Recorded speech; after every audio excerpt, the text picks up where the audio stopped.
लोकलवेल pharmacy software की team की ओर से मैं चिराग आपका इस वीडियो में स्वागत करता हूं।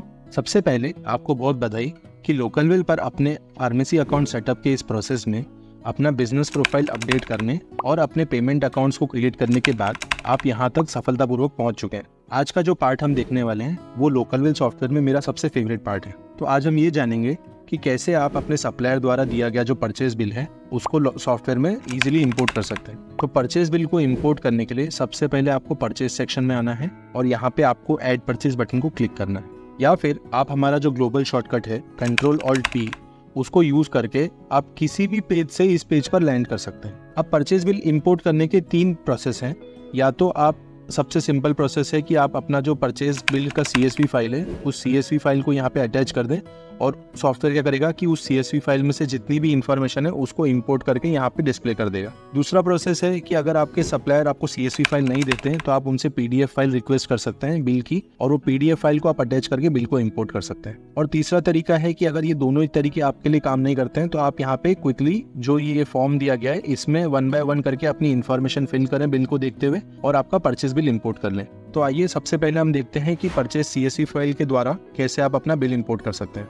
तो ये जैसा कि आप देख रहे हैं कि ये मैंने अपना मेल ओपन किया है और यहाँ पे नीलमणि फार्मा का एक मेल आया हुआ पड़ा है। ये है इनवॉइस नंबर 3774। इसके अटैचमेंट में अगर आप देखेंगे तो एक CSV फाइल और एक PDF फाइल सप्लायर ने मुझे सेंड की है। ये CSV फाइल को मैं यहाँ से डाउनलोड कर लेता हूँ। अब ये CSV फाइल डाउनलोड होने के बाद किस तरीके की दिखती है मैं आपको ये भी दिखा देता हूँ आपकी नॉलेज के लिए। तो एक CSV फाइल क्या होती है कि एक्सेल में ही खुलने वाली फाइल है जिसमें रो और कॉलम में आपका सारा इन्फॉर्मेशन होता है परचेज बिल का, जैसे कि आपके प्रोडक्ट के नेम्स, आपकी पैकिंग, बैच नंबर, आपकी एक्सपायरी डेट, MRP, क्वांटिटी, ये सारी इन्फॉर्मेशन इस परचेज की CSV फाइल में होती है। अब लोकलवेल ऐसा सॉफ्टवेयर है जहाँ पे आप किसी भी सॉफ्टवेयर, इंडिया का कोई भी बिलिंग सॉफ्टवेयर जो आपका सप्लायर यूज करता है उसकी फाइल आप डायरेक्टली लाके यहाँ पे अटैच कर दीजिए, बिना कोई मैपिंग किए वो ऑटोमेटिकली फाइल इंपोर्ट हो जाएगी कुछ ही सेकंड में। अब जैसे जो फाइल हमने इंपोर्ट करी हम उसको एक बार यहाँ पे अटैच करने की कोशिश करते हैं। तो सबसे पहले हम ये जो हमारा डिस्ट्रीब्यूटर है, पुणे के डिस्ट्रीब्यूटर है नीलमणि फार्मा, हम यहाँ पे उनको सिलेक्ट कर लेते हैं और यहाँ पे अटैच CSV फाइल में जाके उस फाइल को हम यहाँ पे सिलेक्ट कर लेते हैं। अब आप देखेंगे कि सॉफ्टवेयर क्या कर रहा है कि उस फाइल को रीड करके उसमें से जितने भी आपके प्रोडक्ट नेम्स हैं वो प्रोडक्ट नेम्स को वो सबसे पहले यहाँ पे अपने लेफ्ट साइड में आपको दिखा रहा है और उसके राइट में आपको लोकलवेल का जो प्रोडक्ट का डेटाबेस है, लगभग 3.5 लाख जो प्रोडक्ट्स हमारे डेटाबेस में है उनमें से उसका जो मिलता जुलता मैच है, उसका जो सबसे रेलेवेंट मैच है उसको आपको यहाँ पे सेकेंड कॉलम में यहाँ पे दिखा रहा है। और उसके राइट साइड में आपको दिखा रहा है कि अगर ये प्रोडक्ट आपका मैपिंग करेक्ट नहीं होता है तो उससे मिलते जुलते और भी कुछ सजेशंस जो हैं वो आपको यहाँ पे दिखाते हैं। यदि आप यहाँ पे देखेंगे तो देखिए आपको ये भी इंडिकेट करता है कि उनमें से कोई प्रोडक्ट पहले से आपके स्टॉक में तो नहीं है, और अगर वो नहीं है तो आपको इस तरीके से नॉट इन स्टॉक का यहाँ पे टैग दिखता है। एक बार आप यहाँ पे जो मैपिंग दी गई है, मोस्टली ये मैपिंग सही होती है, बट एक बार हमारा जो रिकमेंडेशन है कि आप इस मैपिंग को वेरीफाई कर लें और एक बार मैपिंग से सेटिस्फाई होने के बाद आप यहाँ पे कंटिन्यू बटन को क्लिक कर दें। ये कंटिन्यू बटन को आप जैसे ही क्लिक करेंगे तो आप देखेंगे कि सॉफ्टवेयर ने आगे जाके उस प्रोडक्ट नेम के साथ में बाकी जो इन्फॉर्मेशन थी बिल में, जैसे कि HSN code, batch number, expiry, packing, quantity, MRP, rate,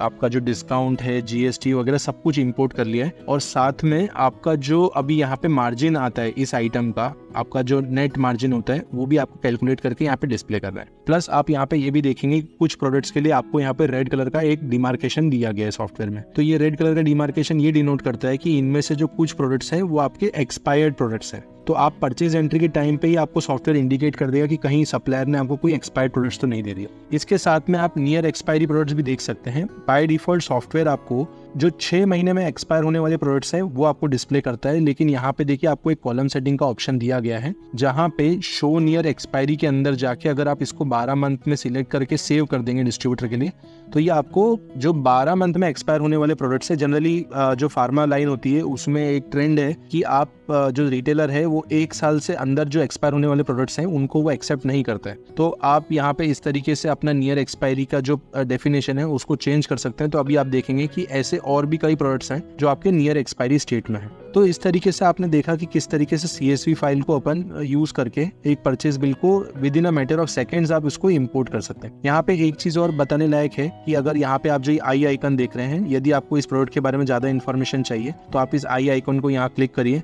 तो आपको यहाँ पे उस प्रोडक्ट का जो पिक्चर है, उसकी जो कंपनी का नेम है, उसका जो आपको शेड्यूल नेचर है, ड्रग शेड्यूल आपको दिखा रहा है, शेड्यूल एच प्रोडक्ट है, आपको उसका जो मॉलिक्यूल या सॉल्ट है, आपको MRP वगैरह जो सारी चीज़ें हैं। यदि आप परचेजेस में जाएंगे तो आप यहाँ पे उसकी प्रीवियस परचेजेस भी देख सकते हैं कि ये परचेज आपकी प्रीवियसली आपने किस पार्टीज से करी है, प्लस आपको वहाँ पे मार्जिन भी डिमार्केट करेगा कंपैरिजन करने के लिए। आप ये भी देख सकते हैं कि इस प्रोडक्ट का और कोई सब्स्टिट्यूट तो नहीं है जो आपके स्टॉक में पहले से है। तो यहाँ पे आपको दिखा रहा है, देखिए मायोरेल प्रोडक्ट के 3 जो आपके सब्स्टिट्यूट हैं वो आपके स्टॉक में यहाँ पे पड़े हुए हैं। उनकी क्वांटिटी और उनकी एक्सपायरी डेट भी आपको यहाँ पे डिमार्केट करता है। यदि आपके कोई मल्टीपल ब्रांचेस हैं, आपके एक के अलावा आपके मल्टीपल जो ब्रांचेस हैं या स्टोर्स हैं, तो वहाँ पे भी आपको ये प्रोडक्ट का आपको स्टॉक दिखाता है। तो जैसे आपको यहाँ पे दिखा रहा है कि ये प्रोडक्ट हेल्थ मीटर सर्विसेज वाला जो मेरा ब्रांच है, वहाँ पे प्रोडक्ट अवेलेबल था लेकिन अब ये स्टॉक आउट हो चुका है। तो इस तरीके से आप वो भी चीज भी देख सकते हैं। और अलॉन्ग विद दैट आप ये भी देख सकते हैं कि मायोरेल का मेरे जो सिलेक्टेड डिस्ट्रिक्ट, मेरा जो थाने डिस्ट्रिक्ट है, उसमें कौन कौन से सप्लायर्स आपको ये प्रोडक्ट उनके पास ही अवेलेबल रहता है, तो वो इन्फॉर्मेशन भी आप यहाँ पे देख सकते हैं। यदि ये प्रोडक्ट को मान लीजिए कि आपको इसकी कुछ भी सेटिंग सेट वगैरह करनी है, अगर आप वहाँ पे सेटिंग पे क्लिक करिए और यहाँ पे आपको जो इन्फॉर्मेशन, जैसे आप लोकेशन वगैरह जो भी डालना चाहें, कैटेगरी प्रोडक्ट की, वो सब चीजें आप यहाँ से अपडेट कर सकते हैं। तो ये तो प्रोसेस हमने देख लिया कि CSV के थ्रू आप परचेज बिल कैसे इंपोर्ट कर सकते हैं। अब दूसरा तरीका है कि आप अपना PDF फाइल के थ्रू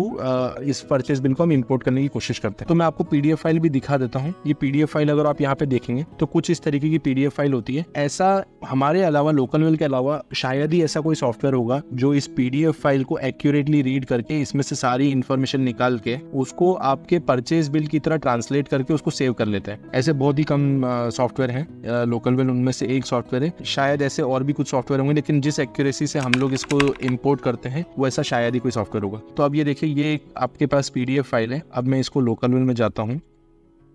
PDF में एक फायदा यह है कि आपको ना तो सप्लायर वगैरह कुछ सिलेक्ट करने की जरूरत है, आपको सीधा यहाँ पे अटैच PDF फाइल में आना है और उस PDF फाइल को आपको सिलेक्ट कर लेना है। जैसे ही आप ये PDF फाइल सिलेक्ट करेंगे, अगेन जैसे CSV में हुआ था उसी तरीके से आप इस मैपिंग स्क्रीन पे आएंगे। यहाँ पे अपनी मैपिंग को वेरीफाई करके सेटिस्फाई होने के बाद आप कंटिन्यू को क्लिक करेंगे और आप देखेंगे कि आपका परचेज बिल इंपोर्ट हो चुका है। तो ये इतना सिंपल प्रोसेस है। आप या तो CSV फाइल से कर सकते हैं, यदि सप्लायर CSV फाइल नहीं देता है तो आप सीधा PDF फाइल से भी फाइल को इम्पोर्ट कर सकते हैं। अब ये तरीके तो हो गए आपके डायरेक्टली बिल को इम्पोर्ट करने के बिना मैनुअल एंट्री के। अब अगर ये मान लीजिए कि आपको ना तो सप्लायर CSV फाइल देता है ना PDF फाइल देता है, तो भी बहुत ईजी है। आप यहाँ पे इस फॉर्म में 1 बाय 1 इन्फॉर्मेशन फिल करके आप यहाँ से फिल कर सकते हैं। जैसे सबसे पहले हमको सप्लायर सिलेक्ट करना है, हम यहाँ पे डिस्ट्रिक्ट चूज कर लेते हैं। हमारा जो डिस्ट्रिक्ट है, मान लीजिए सप्लायर का जो डिस्ट्रिक्ट है, वो सप्लायर का डिस्ट्रिक्ट है पुणे। यहाँ पे मैंने अपना सप्लायर सर्च किया, या तो मैं उनको उनके नाम या फिर अपने GST नंबर से सर्च कर सकता हूँ। दूसरा जो आपको फील्ड दिखा रहा है, यहाँ पे दिखा रहा है इनवॉइस नंबर का। इनवॉइस नंबर या जो बिल नंबर है वो आपको जो प्रिंटेड कॉपी दी है सप्लायर ने, उसमें आपका मेंशन रहता है। आपने वो चीज वहाँ डाल दी। उसके बाद आपको डालनी है इनवॉइस डेट। तो आज मान लीजिए डेट है 28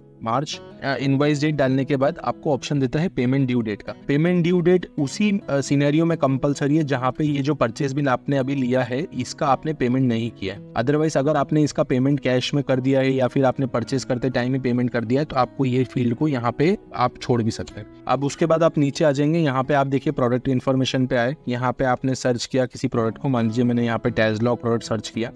टैजलॉक हम लोग ले लेते हैं, टैजलॉक H40।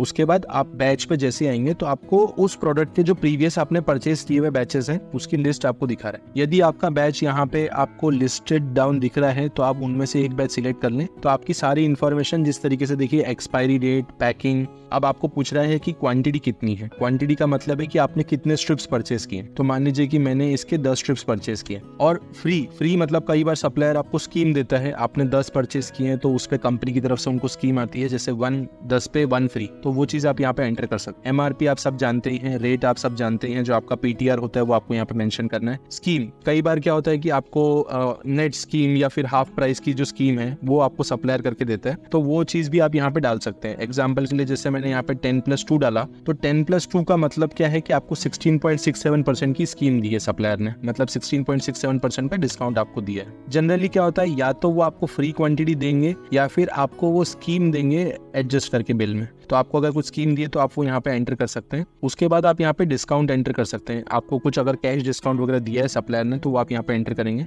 जीएसटी कोड, आपका जो जीएसटी रेट है वो आपके परचेस बिल में मेंशन रहता है, आप उसको एंटर कर दीजिए। उसके बाद डायरेक्टली आप देखेंगे कि आपको यहाँ पे मार्जिन डिस्प्ले कर रहा है। इसके बाद आप जैसे ही एंटर करेंगे तो आप यहाँ पे प्रोडक्ट को ऐड कर लेंगे। एक चीज मैं आपको बताना भूल गया था, इन फील्ड्स में आगे जाने के लिए आपको माउस यूज करने की जरूरत नहीं है। आप अपने कीबोर्ड से आप जैसे ही एंटर करेंगे, जैसे मान लीजिए मैंने यहाँ पे प्रोडक्ट, दूसरा प्रोडक्ट अपन ले लेते हैं, आपने एक प्रोडक्ट चूज किया, मान लीजिए ये 40, तो मैं आगे एंटर करके मैं फील्ड्स में आगे जा सकता हूँ। और पीछे आने के लिए मुझे shift plus tab keyboard shortcut को यूज करके मैं आगे पीछे, एंटर से आगे और शिफ्ट प्लस टैब से पीछे नेविगेट कर सकता हूँ फील्ड्स के बीच में। तो मुझे माउस यूज करने की जरूरत नहीं। दूसरा, हमने यहाँ पे चूज कर लिया, आपने यहाँ क्वांटिटी सिलेक्ट कर ली, आपने स्कीम वगैरह चेक कर ली और इसको करने के बाद आपने ऐड कर दिया। तो इस तरीके से आप, अब हम दूसरा एक और प्रोडक्ट ले लेते हैं। यहाँ पे मैंने एक प्रोडक्ट चूज किया, डोलो 650 हम ऐड कर लेते हैं। ये देखिए प्रोडक्ट हमने ऐड किया, बैच नंबर आ गया, आपने यहाँ पे क्वांटिटी डाल दी, एंटर किया और ऐसे करके आपने इस तरीके से प्रोडक्ट को ऐड कर दिया। तो आप इस तरीके से क्विकली प्रोडक्ट्स को मैनुअली भी एंटर कर सकते हैं। एक बार आपका बिल के सारे आइटम्स ऐड होने के बाद और आपने यहाँ पे टोटल अमाउंट अपने जो परचेज बिल